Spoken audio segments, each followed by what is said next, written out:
Hi friends, வரக்கூடிய group 2 எக்ஸாமுக்காக நம்ம வந்து இப்போ ரீசெண்டாக முடிஞ்ச குரூப் 4 எக்ஸாமில் என்னென்ன இங்கிலீஷ் கொஸ்டின்லாம் கேட்டிருந்தாங்களோ அதோட கம்ப்ளீட் அனாலிசிஸ் ஒவ்வொரு டாப்பிக்காக பார்த்துட்டு வரோம். நம்ம ஆல்ரெடி போயம் எங்கேருந்துலாம் கேட்டிருக்காங்க, ப்ரோஸ் எங்கேருந்துலாம் கேட்டிருக்காங்க, கிராமர் எங்கேருந்துலாம் கேட்டிருக்காங்க, அதை பேஸ் பண்ணி வரக்கூடிய குரூப் 2 நீங்கள் வந்து எப்படி ஃபுல் மார்க் வாங்கலாம், இந்த ஸ்ட்ராட்டஜி நம்ம வந்து பார்த்துட்டே வரோம்.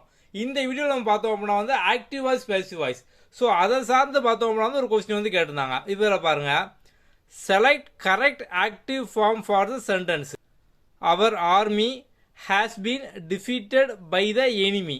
ஓகே, ஸோ வந்து இதோட ஆக்டிவ் ஃபார்ம் வந்து கேட்டிருக்காங்க.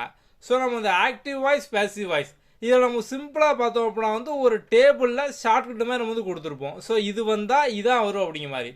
இப்போ வந்து உங்களுக்கு இதோட ஆன்சர் தெரில அப்படின்னாலுமே இப்போ நம்ம மறுபடியும் இந்த டேபிள் என்ன அப்படிங்க வந்து பார்க்கலாம். ஸோ அதை பார்த்தா நீங்கள் வந்து ஈஸியாக வந்து ஆன்சர் பண்ணிடலாம். அந்த டேபிள் வந்து நம்ம புக்கில் பார்த்தோம் அப்படின்னா பேஜ் நம்பர் 136 வந்து இருக்கும்.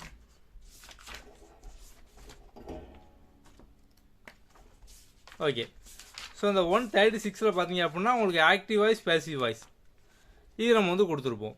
இதில் வந்து உங்களுக்கு பேசிக்கில் வந்து இன்ட்ரோ எல்லாமே வந்து இருக்கும். ஓகே, நெக்ஸ்ட் பார்த்தோம் அப்படின்னா இப்போ ஆக்டிவ் வாய்ஸில் பார்த்தோம் அப்படின்னா உங்களுக்கு வந்து எது என்ன வந்து மாறும். ஸோ ஆக்டிவ் வாய்ஸில் ஐ இருக்குது அப்படின்னா பேசிவ் வாய்ஸில் பார்த்தோம் அப்படின்னா மீயா வந்து மாறும். இதே மாதிரி வி பார்த்தோம் அப்படின்னா அஸ்ஸா மாறும், யூவாக தான் இருக்கும். நம்ம இந்த மாதிரி ஃபுல்லாக இருந்து கொடுத்துருக்கோம்.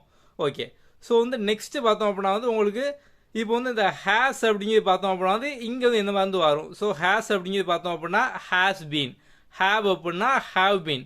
ஸோ இந்த டேபிள் தான். இதை நீங்கள் ஞாபகம் வச்சுட்டீங்க அப்படின்னாலே எதை கேட்டால் நீங்கள் வந்து ஈஸியாக வந்து ஆன்சர் பண்ணிடலாம்.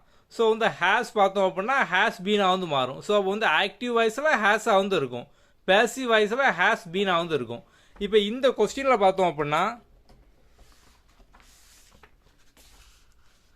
ஓகே, ஸோ வந்து இப்போ இந்த கொஸ்டினில் பார்த்தோம் அப்படின்னா வந்து ஆக்டிவ் வாய்ஸாக வந்து கேட்டிருக்காங்க. அப்படி தாங்க, select the correct active voice. அப்போ இது பார்த்தோம் அப்படின்னா பேசிவ் ஃபார்மில் வந்து இருக்குது. ஓகே, ஸோ வந்து அவங்க இப்போ இங்கே பார்த்தோம் அப்படின்னா வந்து இந்த பேசிவில் ஹேஸ் பீன் இருக்குது.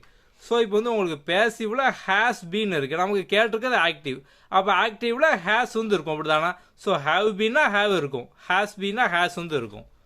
ஓகே, அப்போது இந்த ஏபிசிடி இந்த 4 ஆப்ஷன் நமக்கு வந்து ஹேஸ் வந்து எங்கே இருக்குது, இதுதான்.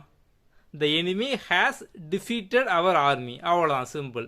ஸோ அப்போ நீங்கள் வந்து ஈஸியாக அந்த மாதிரி எலிமினேஷன் டெக்னிக் இதை வச்சு நீங்கள் வந்து ஆன்சர் பண்ணிடலாம். நம்ம வந்து ஆல்ரெடி சொல்லியிருப்போம், இந்த டேபிள் தான். இது உங்களுக்கு ஞாபகம் இருந்தாலே ஆக்டிவ் வாய்ஸ், பேசிவ் வாய்ஸ் இதில் எந்த கொஸ்டின் கேட்டாலும் நீங்கள் வந்து ஈஸியாக வந்து ஆன்சர் பண்ணிடலாம்.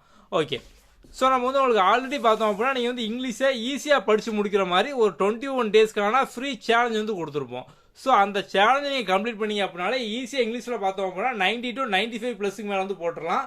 அது கம்ப்ளீட்டாக பார்த்தோம் அப்படின்னா வந்து ஃப்ரீ சேலஞ்சாக.